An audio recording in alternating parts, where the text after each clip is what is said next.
এখন পর্যন্ত জুলাইয়ের যেই আকাঙ্ক্ষা হোক, যেই আশা নিয়ে মানুষ গণ অভ্যুত্থান করেছিল এবং গণ অভ্যুত্থানের পরবর্তী যে সময়টা আসলে পার করেছে দেশের মানুষ, আপনার দৃষ্টিতে কি মনে হয় যে যেই আকাঙ্ক্ষা নিয়ে তারা এই গণ অভ্যুত্থান করেছে, সেটি কি আসলে পূরণ করা সম্ভব হয়েছে বা সেই পথে কি হাঁটছে বাংলাদেশ?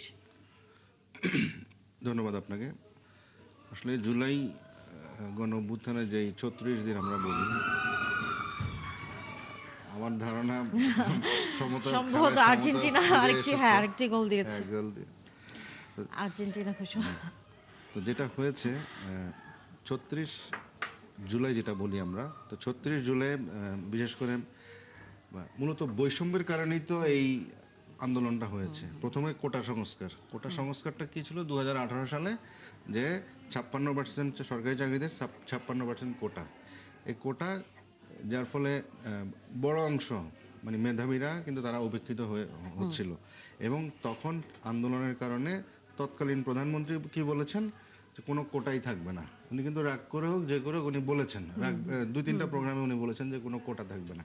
তো এর ফলে কি হলো, পরবর্তীতে এসে 2024 সালের 5ই জুন আদালত কি করলো, ওইটাই কিন্তু বহাল রাখলো। যার ফলে মূলত তখনই ছাত্ররা বললো যে সরকারকে তারা 1 মাস মানে ওই জুন মাস পুরোটা সময় দিয়েছে যে আপনারা এটা বিবেচনা করুন, তা না হলে তারা আন্দোলনের হুমকি দেন। এর পরবর্তীতে সরকার এটাতে কর্ণপাত করেনি, যার ফলে 1 জুলাই থেকে যথারীতি ছাত্ররা আন্দোলনে নামে এবং কোটা না মেধা এগুলো, তারপরে অন্যান্য বিষয়ে আস্তে আস্তে তারা আন্দোলন করতে থাকে। করার এক পর্যায়ে 15 তারা শান্তিপূর্ণ আন্দোলন করেন এবং সরকার কিন্তু কোনো কর্ণপাতই করেনি এবং তারা ছাত্রলীগ দিয়ে সেটা দমানোর চেষ্টা করেন। যার ফলে হলো কি আস্তে আস্তে এই জিনিসটা আউটবাস্ট হলো। এর পরবর্তীতে 16ই জুলাই আপনার আবু সাইদ গুলিবিদ্ধ হয়ে মারা গেলেন। এরপরে আরও ওই একই দিনে 6 জন মারা গিয়েছেন মানে পরবর্তী 2-3 দিনের মধ্যে। তো যার ফলে এই সব কিছু মিলে এটা কিন্তু আর নিয়ন্ত্রণে রাখা সম্ভব হয়নি। একটা পর্যায়ে সরকারকে যে বাধ্য হলেন।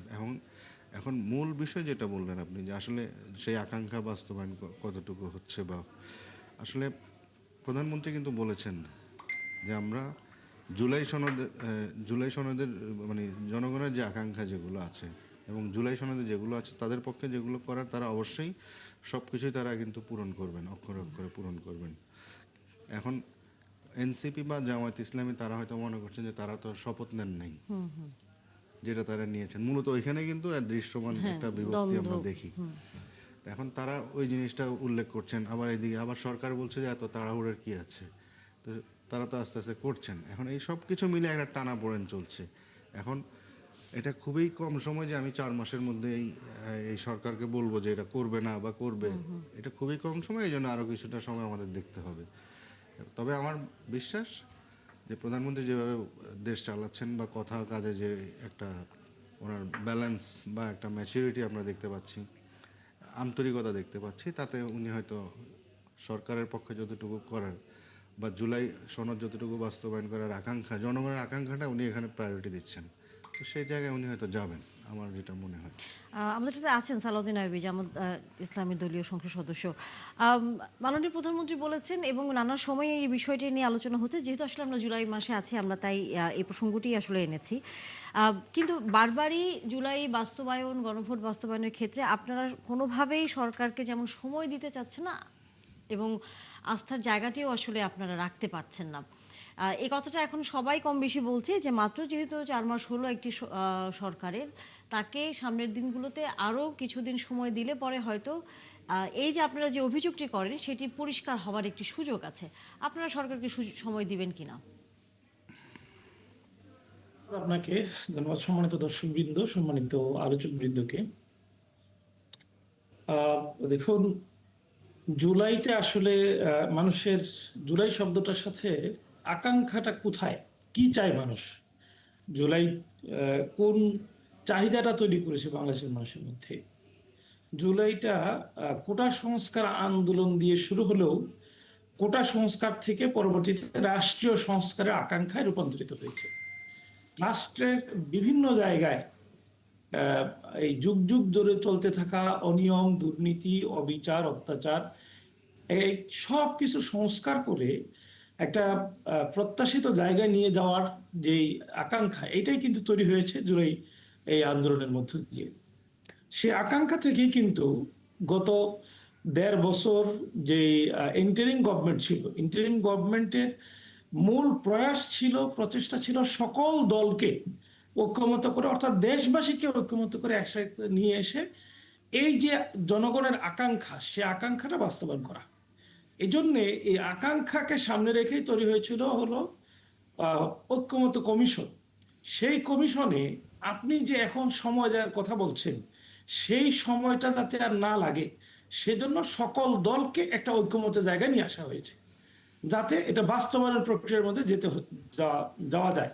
দেখুন, সরকার যে বিষয়গুলোতে নিজেরা মনে করছে যে তাদের প্রয়োজন, সেটা কিন্তু তারা বাস্তবায়ন করে ফেলেছে। এবং সেই জায়গায় 133টি যে অধ্যাদেশ ছিল, এই অধ্যাদেশের সবগুলোই বাস্তবায়ন করা সম্ভব ছিল, কার্যকর করা সম্ভব ছিল। তারা ওই 133টি অধ্যাদেশ থেকে যেটা তারা তাদের প্রয়োজনে ব্যবহার করা দরকার, সেটা কিন্তু কোনো কথা ছাড়া, এই যে আপনি যে সময়ের চাহিদা দিচ্ছেন, সময় আরো দেওয়া দরকার, এই কথাগুলোর আলোচনা ছাড়াই সেগুলো কিন্তু তারা বাস্তবায়ন করেছে। কিন্তু যেখানেই গভর্নমেন্ট এবং বিরোধী দলের অনেক সদস্য, সংসদ সদস্য এবং যারা সরকারকে এবার ভোট দিয়েছে তারা সহ বাংলাদেশের প্রায় 70-এর বেশি % মানুষ এই যে ভোট দিল, এই ভোটদাতারা যে আকাঙ্ক্ষা লালন করেছিল, সেই জায়গায় মানুষের প্রত্যাশা পূরণের উপযোগী কাজটা তারা করতে এখন পর্যন্ত পারেনি, পারবে বলে কোনো লক্ষণ দেখা যাচ্ছে না। এটা কেন? দেখুন, আপনি বলছেন যে আস্থার সংকটটা কোথায়, কেন আপনারা আস্থা রাখতে পারছি না। তারা কিন্তু গণভোটের ব্যাপারে জনগণকে আশ্বস্ত করেছে যে এই গণভোট তারা বাস্তবায়ন করবে, গণভোটের রায়কে বাস্তবায়ন করবে, এটা তারা বলেছে। সেটা বলে স্বয়ং প্রধানমন্ত্রী গণভোটের পক্ষে প্রচারণা চালিয়েছে, ভোট চেয়েছে। অন্যান্য এমপিরা যারা নির্বাচিত হয়েছেন তারা তো সবাই না হলে একটা বিরাট অংশ গণভোটের পক্ষে, হ্যাঁ ভোটের পক্ষে তারা প্রচারণা চালিয়েছে। এখন এসে স্বয়ং প্রধানমন্ত্রীর উপস্থিতিতে সরকারের একেবারে উচ্চপদস্থ মন্ত্রী, এমপিরা, দায়িত্বশীল ব্যক্তিরা তারা বলছে গণভোটের পুরো প্রক্রিয়াটা ছিল অবৈধ এবং গণভোটের যে রায়, সে রায়টা অবৈধ, সুতরাং এটা আর কার্যকর করার কোনো সুযোগ নেই।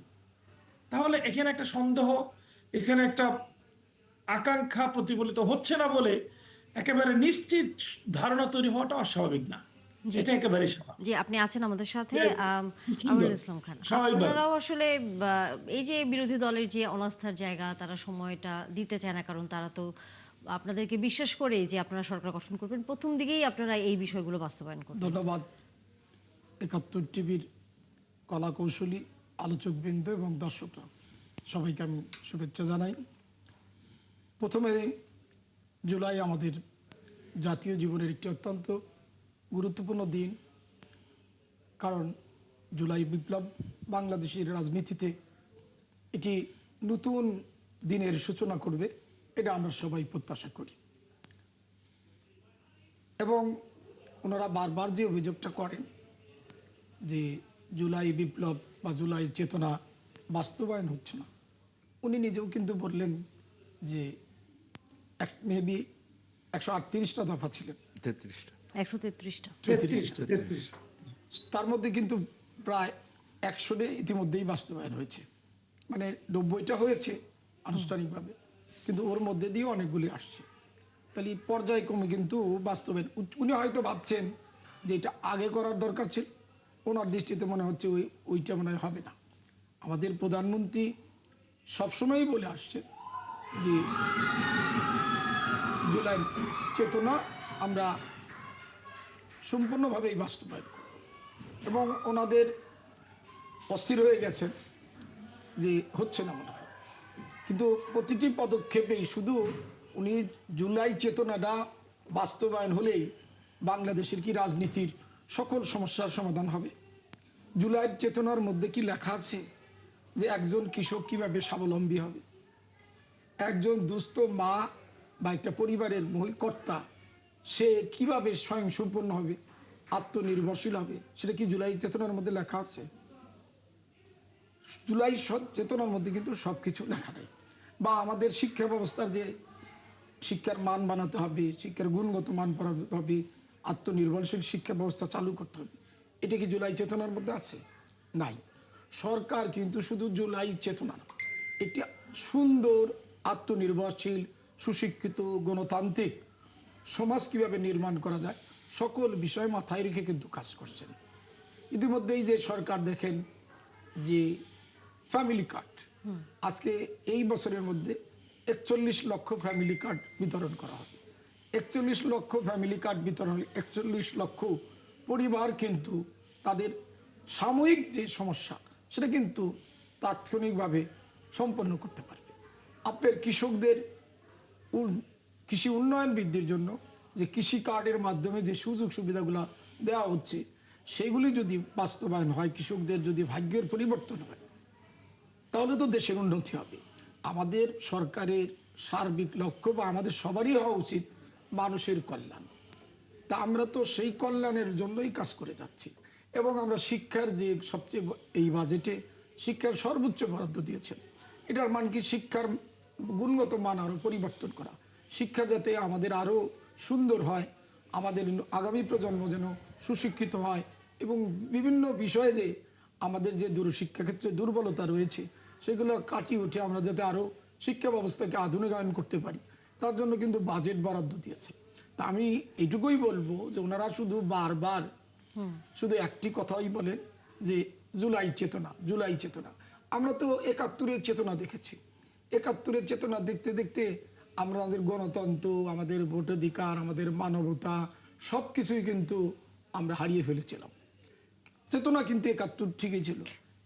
আপনি কি সেই একই এখনো আবার আমরা মনে করছেন কিনা যে জুলাই চেতনা, জুলাই চেতনা?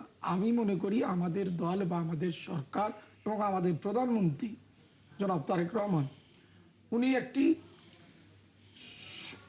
মানবিক গণতান্ত্রিক সমাজ নির্মাণ করার জন্য আমরা আপনার কাছে ফিরবো, আমাদের বিরতি নিতেই হবে। যা যা প্রয়োজন জি জি সবকিছু করছে এবং তার